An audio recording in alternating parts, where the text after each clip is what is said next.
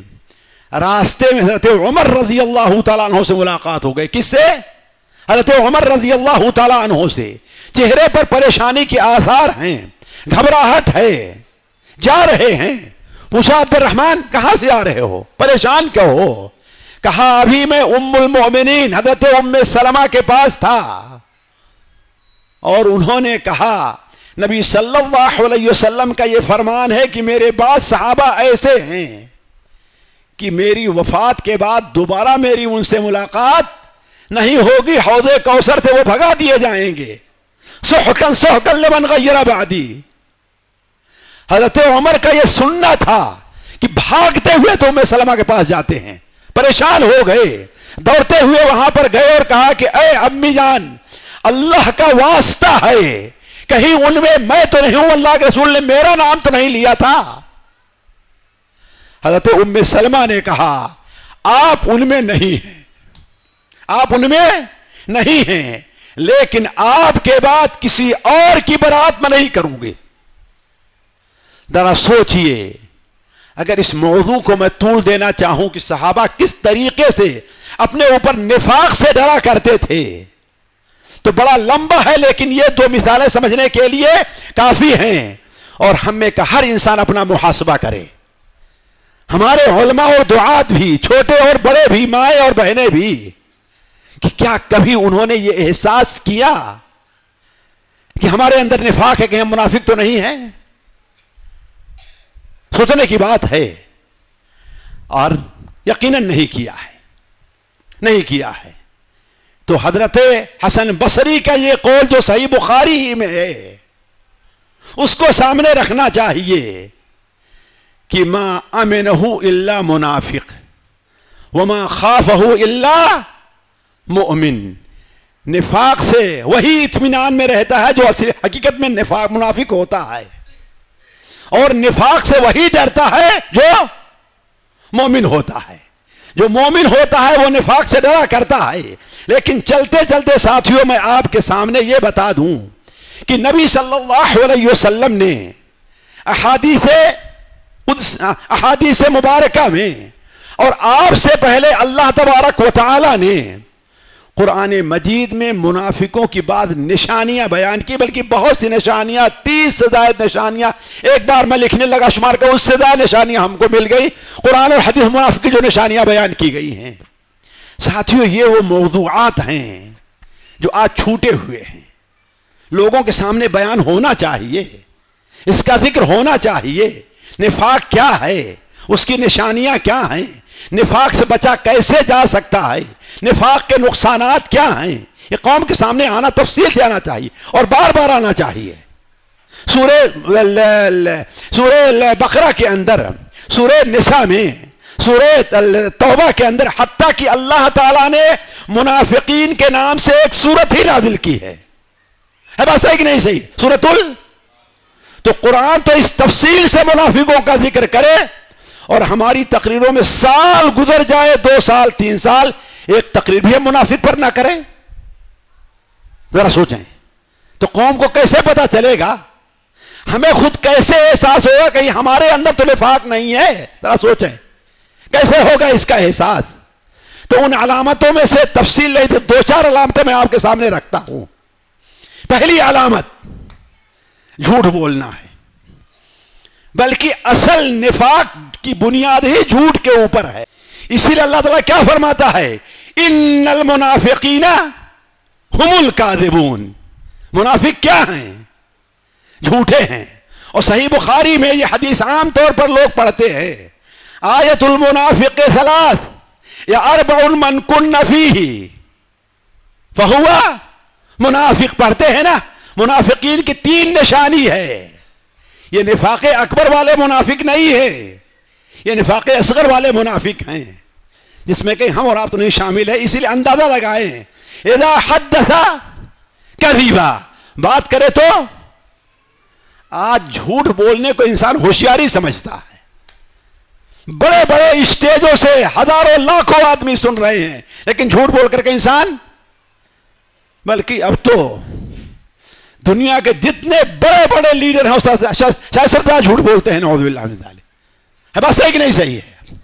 لیکن آپ نے کیا بیان فرمایا؟ اذا حدث کذب، بات کرے تو جھوٹ بولے. وَإِذَا وَعَدَ أَخْلَفَ، وعدہ کرے تو وعدہ خلافی کرے. جب دو صورت ہوتی ہے اس کی، وعدہ کر رہا تھا تو اس کی نیت وعدہ پورا کرنے کی نہیں تھی، ہے نا؟ یہ نفاق ہے. یہ وعدہ کر لیا، چاہے آپ کو کچھ دینے کا ہے، آپ کے ہاں جانے کا ہے، آپ کی دعوت میں شامل ہونے کا ہے، جلسے میں آنے کا ہے، وعدہ تو کر لیا.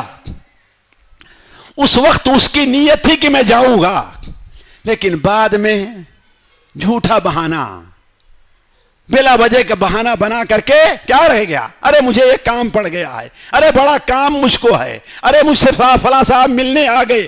حالانکہ ایسی چیزیں ہیں جس کے اوپر غلبہ پایا جا سکتا ہے. تو یہ دونوں صورتوں میں جھوٹا وعدہ کرنا یہ منافق کی نشانی ہے. وَإِذَا خَاصَمَ فَجَرَ، اور لڑائی کرے تو جی کیا؟ لڑائی کرے تو گالی دے. فجرہ کا معنی لغت میں کہیں گالیاں دینا نہیں ہے، یہ غلط ترجمہ ہے جو ہمارے ہاں مشہور ہو گیا ہے. اہل علم کو بھی تعجب ہو رہا ہوگا، اب تو ہم یہی پڑھتے پڑھاتے آئے ہیں. غلط ترجمہ ہے جو مشہور ہے. کسی لغت میں اٹھا کے دیکھ لیجئے، آپ کہیں لکھا ہے جھوٹ بولنا فجرہ، دیکھ لیں گے یہاں سے جانے کے بعد. اور شاید سب کے پاس میرا نمبر مل جائے یا تو لوگ مجھے میسج کر دیں گے ہاں فلاں کتاب کے اندر یہ لکھا ہوا ہے. دیکھیے ایک اصلی ترجمہ ہوتا ہے اور ایک لازمی ترجمہ ہوا. میں لازمی ترجمہ کی بات نہیں کرتا، کس کی بات کر رہا ہوں میں؟ اصلی ترجمے کی. یہ غلط ہے اس لیے کہ گالی دینا تو اس میں یقیناً گناہ ہے، لیکن لڑائی میں گالی دینا کوئی بڑی بات نہیں ہے. اصل معنی جو فجرہ کا ہے وہ یہ ہے کہ انسان سے کسی کا اختلاف ہو جائے، کسی زمین کے بارے میں، کسی چیز کے بارے میں، تو اپنا حق نہ دے انسان، اپنے اوپر جو حق بن رہا ہے اور دوسرے کا جو حق ہے اس کے اوپر دعویٰ کرے. اسی لیے نواب وحید الزماں رحمہ اللہ نے اگر مجھ سے بھول نہیں تو اس کا ترجمہ یہ کیا وَإِذَا خَاصَمَ فَجَرَ، اور جب لڑائی ہو تو غلط راہ چلے، یعنی صحیح طور پر لڑائی نہ کرے. تو وَإِذَا خَاصَمَ فَجَرَ یہ منافق کی نشانی ہے. ایک اور نشانی ذرا غور کریں اور اپنے اوپر اس کو آزمائے کہ ہمارے اندر ہے تو نہیں. اللہ کی قسم جب یہ نشانی میں پڑھتا ہوں تو کانپ جاتا ہوں کہ میں ان میں داخل تو نہیں ہوں. وہ کیا چیز ہے؟ نیکی کا کام دنیا کے لیے کرنا. نیکی کا کام یراؤون الناس، یہ کس کی صفت ہے جی؟ منافق ہے صفت کہ نہیں صفت ہے؟ تو کہیں کوئی آدمی نیکی صرف تقریر کرنے تک نہیں ہے، امامت کرنے تک نہیں ہے. کسی کو صدقہ کرنا یہ بھی نیکی ہے، کسی کی مدد کرنا ہے یہ بھی نیکی ہے. یہ کس لیے کر رہا ہے؟ یا چھوڑ دیجئے آپ کا کوئی رشتہ دار ہے، وہ بیمار ہوا، آپ سے تھوڑی سی انبن ہے، آپ نہیں جانا چاہتے لیکن ڈرتے ہیں کہ اگر نہیں گیا تو لوگ کیا کہیں گے، اگر میں نہیں گیا اسے دیکھنے کے لیے تو لوگ ہمیں کل کیا کہیں گے، لہذا جا کر کے دیکھ آئیں. تو یہ کس کے لیے نیکی کی؟ اللہ کے لیے کی ہے آپ نے جی؟ دنیا کے لیے کی ہے نا. تو نیکی کا کام دکھانے کے لیے، دنیا کے فائدے کے لیے کرنا یہ بھی نفاق کی نشانی ہے کہ نہیں نفاق کی نشانی ہے؟ اور اس سے بھی اہم ایک علامت ان المنافقین یخادعون اللہ وهو خادعهم واذا قاموا الى الصلاة قاموا كسالى يراؤون الناس ولا يذكرون الله الا قلیلا. ہے نا یہ آیت منافقین ہی کے بارے میں ہے. اس آیت میں منافقین کی کئی نشانیاں بیان ہوئی ہیں. پہلی نشانی یخادعون اللہ, اللہ کو دھوکہ دیتے ہیں. یعنی کیا معنی ہے؟ مومن نہیں ہے لیکن ظاہر کرتے ہیں کہ ہم مسلمان ہیں, مومن ہیں. اخلاص نہیں ہے لیکن ظاہر کرتے ہیں ہم بڑے مخلص ہیں, آپ کے بڑے خیر خواہ ہیں. آپ کا مقصد ہماری کیا ہے؟ خیر خواہی ہے. یخادعون الناس وَإِذَا قَامُوا إِلَى الصَّلَاةِ قَامُوا كُسَالَىٰ. اور جب نماز کے لیے کھڑے ہوتے ہیں, نماز کے لیے آنا ہوتا ہے تو بڑے سستی سے آ رہے ہیں. نماز کے لیے آنا ہوتا ہے تو مسجد میں آ گئے, دیکھے ابھی تو 4 منٹ باقی, ذرا جب پہلے کیوں پہنچ گیا, ابھی 4 منٹ جماعت کھڑی ہونے میں باقی. تو بہت سے لوگ کیا کریں, کوئی بہانہ کر کے پھر دوبارہ باہر چلے جائیں گے. برا نہ مانیں گے, یہ صورتحال ہے کہ نہیں ہمارے اندر ہے. کیا کریں گے, باہر تھوڑی دور چلے جائیں گے. 2 رکعت سنت پڑھنا ان کے اوپر کیا ہوتا ہے؟ بھاری ہوتا ہے.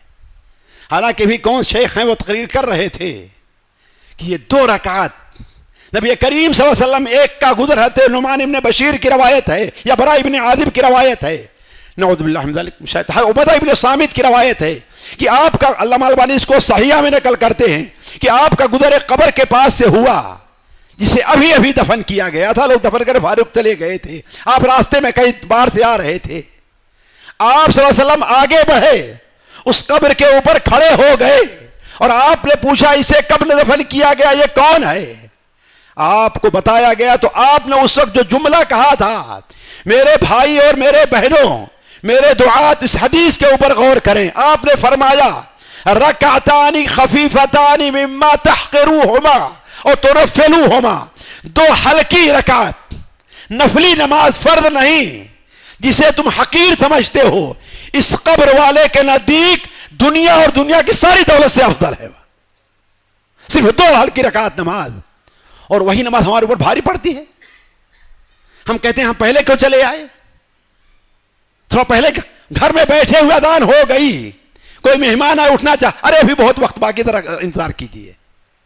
ہوتا ہی نہیں ہوتا ہے. یہ اذان ہو گئی تو وہ وقت اب ہمارا نہیں ہے, وہ کس کا ہے؟ اللہ کا ہے. آئیے فوراً. وَإِذَا سَمِعْتَ النِّجَاءَ فَعَجِبْ, عجیب ہے. میں یہ کہہ رہا ہوں کس طریقے سے نفاق کا کیڑا, وہ کینسر ہمارے دلوں میں کس طریقے سے گھس آیا ہے, اس کے علاج کی ضرورت ہے. تو آپ نے فرمایا وَإِذَا, اللہ فرماتا وَإِذَا قَامُوا إِلَى الصَّلَاةِ قَامُوا كُسَالَىٰ. رمضان کا آ رہا ہے قریب, ہم اسی مسجد میں تراویح پڑھیں گے جو امام بہت جلدی جلدی پڑھتا ہے اور تھوڑا تھوڑا پڑھتا ہے. بس ہے کہ نہیں صحیح ہے جی؟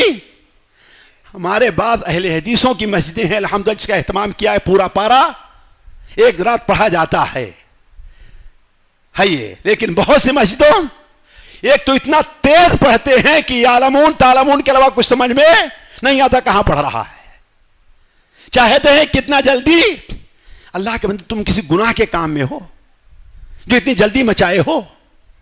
تمہیں تو چاہیے کہ رمضان کی رات ہے, عبادت کی رات ہے, چاہے جتنی لمبی قرات ہو. صحابہ کرام رضوان اللہ علیہم اجمعین, امام مالک رحمہ اللہ اپنی حدیث میں موطا میں نقل کرتے ہیں کہ امام ہمیں 8 رکعت میں سورہ بقرہ سنایا کرتا تھا. کتنا؟ یعنی 2.5 پارہ 8 رکعت میں پڑھتا تھا وہ. یہاں تک کہ بعض صحابہ چھڑی لے کر کھڑے ہو جاتے تھے, ٹیک لگاتے تھے. بلکہ بعض علماء نے تراویح کی بڑی اچھی تفسیر کی ہے. وہ کیا؟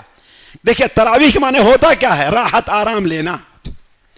تو کہا کہ جیسے گھوڑا ہوتا ہے اپنے چاروں پیروں پر کھڑا ہوتا ہے, جب تھوڑا سا بھاری پڑتا ہے تو اپنے ایک پیر کو اٹھا کر کے 3 پیروں پر کھڑا ہو جاتا ہے. اور انسان جب کھڑے ہوتے ہوتے تھک جاتا ہے تو کیا کرتا ہے؟ ایک طرف زور دے کر کے ایک طرف پیر پر, ہے نا. تو کہا کہ یہ آرام کرنا ہے جب تک قیام اتنا لمبا نہ ہو کہ پیروں میں درد پیدا ہو جائے, اس وقت تراویح نہیں ہے, ہم کھیل کر رہے ہیں. تو کیا فرمایا اللہ تعالیٰ نے؟ وَإِذَا قَامُوا إِلَى الصَّلَاةِ قَامُوا كُسَالَىٰ يُرَاءُونَ النَّاسَ. اور آخری جملہ سنیے, یہ منافق کی نشانی ہے.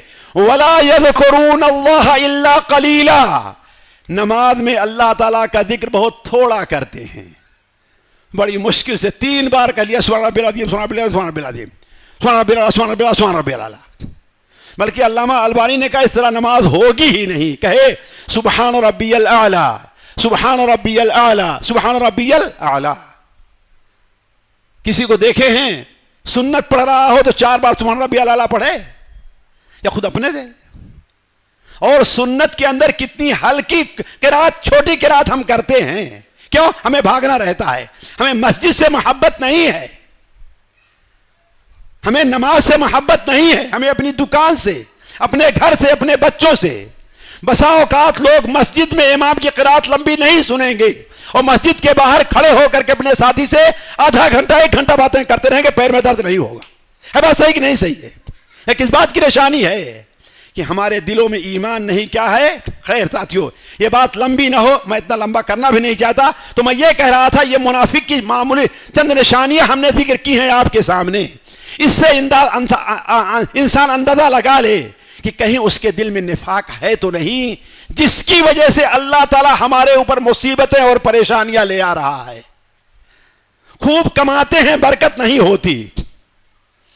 جب دیکھو کبھی یہ بچہ بیمار ہے، کبھی یہ بچہ بیمار ہے، کبھی گاڑی کا ایکسیڈنٹ ہو گیا، کبھی یہاں نقصان ہو رہا ہے، کبھی یہ ہمارے اوپر حملہ کر رہا ہے، کہیں ادھر سے حملہ ہو رہا ہے، کہیں ہمیں نماز پڑھنے سے روکا جا رہا ہے، کہیں ہمارے گھروں پر بلڈوزر چلایا جا رہا ہے۔ آخر مصیبت کیوں آ رہی ہے؟